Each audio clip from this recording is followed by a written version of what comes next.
7 minute স্কুলের পক্ষ থেকে সকলকে স্বাগতম। সুপ্রিয় শিক্ষার্থীবৃন্দ, কেমন আছো তোমরা সবাই? আশা করি প্রত্যেকে ভালো আছো। আজ আমরা অর্গানিক কেমিস্ট্রির একটি গুরুত্বপূর্ণ বিষয় নিয়ে আলোচনা করব। আমরা গত ক্লাসে অর্গানিক কেমিস্ট্রির নামকরণ সম্পর্কে জেনেছিলাম। আজ আমরা আমাদের দৈনন্দিন জীবনে অতীব প্রয়োজনীয় একটি বিষয়, তোমাদের কি মনে হতে পারে যে আমরা আসলে এই দ্রব্যটা আমাদের খুবই এসেনশিয়াল, প্রয়োজনীয়, এটা না হলে আমরা চলতেই পারি না।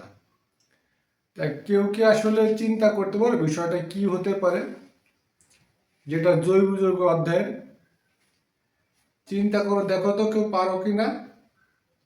আচ্ছা, বুঝতে পারছি তোমরা আসলে বিষয়টা পারছো না। আমি বলে দিই, বিষয়টা হচ্ছে সাবান। সাবান সম্পর্কে অনেকেই শুনেছো। সাবান কিন্তু আমাদের একেবারে দৈনন্দিন জীবনে এটা ছাড়া আমরা কোনোভাবে চলতে পারি না। আসলে সাবানটা কিভাবে প্রস্তুত করা হয়, আমরা সাবানটা কিভাবে ল্যাবে প্রস্তুত করি, এই সম্পর্কে আজকে আমরা আলোচনা করব। তো সাবান আমরা যে প্রক্রিয়ায় প্রস্তুত করি তাকে সাবানায়ন বিক্রিয়া বলে। তো আসলে দেখবো সাবানায়ন বিক্রিয়াটা কিভাবে সম্পন্ন হয়ে থাকে। আমরা দেখি আসলে কিভাবে হয়। সবাই একটু মনোযোগ সহকারে দেখি। CH2 CH2, দেখো এটা কিন্তু খুব সহজে মনে রাখা যায়। দুই পাশে CH2, মাঝখানে সিঙ্গেল CH।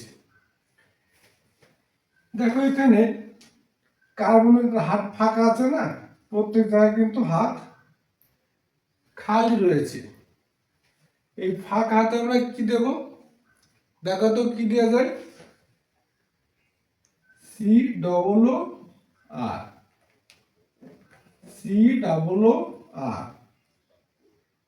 COOR। আচ্ছা, এটার নাম কি কেউ জানি? বলো তো এটার নাম কি? এটার নাম তেল বা চর্বি। তেল বা কি? চর্বি। তেল বা চর্বি। এখন আমরা যখন সাবান প্রস্তুত করি তখন এই তেল বা চর্বির সাথে আমরা কি দিই? হয় সোডিয়াম হাইড্রোক্সাইড অথবা পটাশিয়াম হাইড্রোক্সাইড। তো আমরা এখানে সোডিয়াম হাইড্রোক্সাইড দিয়ে দেখি। সোডিয়াম হাইড্রোক্সাইড, NaOH, তাই না? এখন দেখো আমরা কি দিলাম? তেল বা চর্বির সাথে আমরা দিয়েছি সোডিয়াম হাইড্রোক্সাইড। এখন আমরা উৎপাদে, প্রোডাকশনে কি পাবো? দেখো আমরা এই যে এই জায়গাটা দেখো, লক্ষ্য করো এই জায়গাটা, এখানে COOR, আমরা জিনিসটা ঘুরাই দেবো, কি লিখবো? RC, আর এখান থেকে Na, কি? Na, তাহলে কি হলো? RCOONA। আর কয়টা আছে এখানে? দেখো আর কয়টা আছে? 3টা। তাহলে 3RCOONA। এটার নাম কি? Triester. অর্থাৎ এটাই সে আমাদের কাঙ্ক্ষিত সাবান।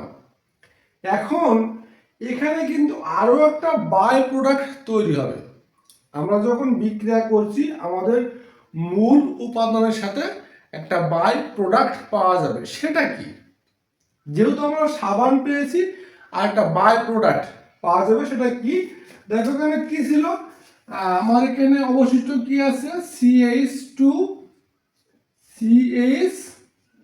CH2 এবং এখানে বাদ আছে কি OH। এখানে তিনটা হাত আছে, তিনটা হাতে তিনটা OH সংযুক্ত হবে। এখন এই যে বাই প্রোডাক্ট উপজাত, এটা কি পেয়েছি, এটা তো পেয়েছি সাবান, তাই না? সবাই জানে এটা সাবান, ট্রাইস্টার বা সাবান। এখন এই যে বাই প্রোডাক্ট পেয়েছি বা উপজাত পেয়েছি, এটা কি কেউ কি বলতে পারে? এটাও কিন্তু আমাদের মোস্ট এসেনশিয়াল আমাদের জন্য, বিশেষ করে শীতের সময় কিন্তু এটা ছাড়া আমরা চলতে পারে না। এখন চিন্তা করো তো, আসলে শীতের সময় এটা এত প্রয়োজনীয় কি জিনিস, পারবা না? শোনো, এটা হচ্ছে গ্লিসারিন। কি গ্লিসারিন প্রয়োজন না শীতের সময়? হ্যাঁ, গ্লিসারিন ছাড়া কিন্তু একদম ত্বক সব শুষ্ক হয়ে যাবে। যখন গ্লিসারিন দেব, ত্বকটা কি হবে, মসৃণ হবে। তো তোমরা বুঝতে পারলে যে কিভাবে আসলে সাবান প্রস্তুত করা হয়ে থাকে ল্যাবে। এটা হচ্ছে সাবান আমরা প্রস্তুত করেছি, পেয়েছি সাবান। অর্থাৎ কি করলাম আমরা, তেল বা চর্বির সাথে সোডিয়াম হাইড্রোক্সাইড যখন দিয়েছি, তখন আমরা প্রোডাক্টে কি পেয়েছি, ট্রাইস্টার বা সাবান, প্লাস এখানে কি পেয়েছি আমরা, গ্লিসারিন পেয়েছি। তো এটা আমরা সাবান প্রস্তুত বিক্রিয়া দেখলাম।